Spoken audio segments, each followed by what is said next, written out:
Israeli Prime Minister Benjamin Netanyahu has stirred international attention with a striking claim. He says a deal to free hostages held by Hamas was about to materialize, but was ultimately blocked due to a lack of cooperation from Qatar.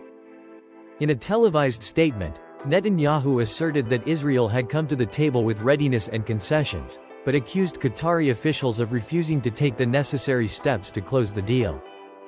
Qatar, for its part, has firmly denied these allegations, labeling them as baseless and inflammatory. The Qatari government emphasized its continued commitment to facilitating peace and expressed disappointment in what it described as a politicized misrepresentation of its role. This diplomatic friction has added new complications to what is already a deeply complex and emotionally charged crisis. Qatar has played a critical role in mediating negotiations between Israel and Hamas in recent years, often acting as a neutral conduit for difficult back-channel communications. But with each passing day, the stakes grow higher. Hostage families in Israel, many of whom have spent months in anguished waiting, took to the streets once again, pleading with their government and international partners to find a path forward. For these families, every delay, every breakdown in talks is not just a setback, it's a prolongation of torment. They fear for the safety and health of their loved ones, many of whom have now been held for over 6 months in uncertain and reportedly dire conditions.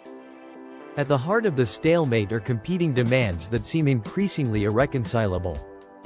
Israel insists on the return of dozens of hostages, believed to be held in Hamas-controlled areas, and has called for the complete disarmament of Hamas as a prerequisite for long-term peace.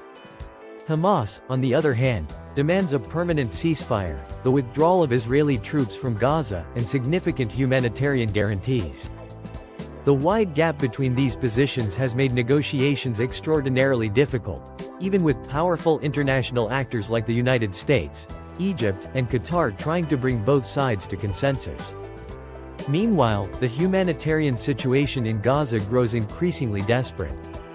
According to international aid organizations, over 50,000 Palestinians have been killed since the conflict reignited, with countless others displaced or injured. Infrastructure has been devastated. Food, water, and medical supplies are critically low. Many fear that unless a ceasefire is reached soon, the region may face a full-blown humanitarian catastrophe that could destabilize neighboring countries as well. Despite these grim realities, talks have stalled repeatedly, with each party blaming the other for the impasse. The recent tensions between Netanyahu and Qatar may signal a shift in how future negotiations unfold. Israel has publicly called on Qatar to stop playing both sides, a sharp rebuke to a country that has historically maintained relations with both Western powers and militant groups. Analysts warn that if such rhetoric continues, it may erode what little diplomatic infrastructure remains to support a breakthrough. For now, the fate of the hostages, and the broader hope for peace, hangs in the balance. As the world watches, the pain and urgency felt by those closest to the crisis are impossible to ignore. Mothers, fathers, siblings, and children on both sides of the conflict continue to pay the price for political gridlock. The question now is whether diplomacy can prevail over distrust, and whether the voices of ordinary people crying out for peace will finally be heard above the clash of political ambitions. Until then, the countdown continues, not just for hostages, but for the future of a region desperate for resolution.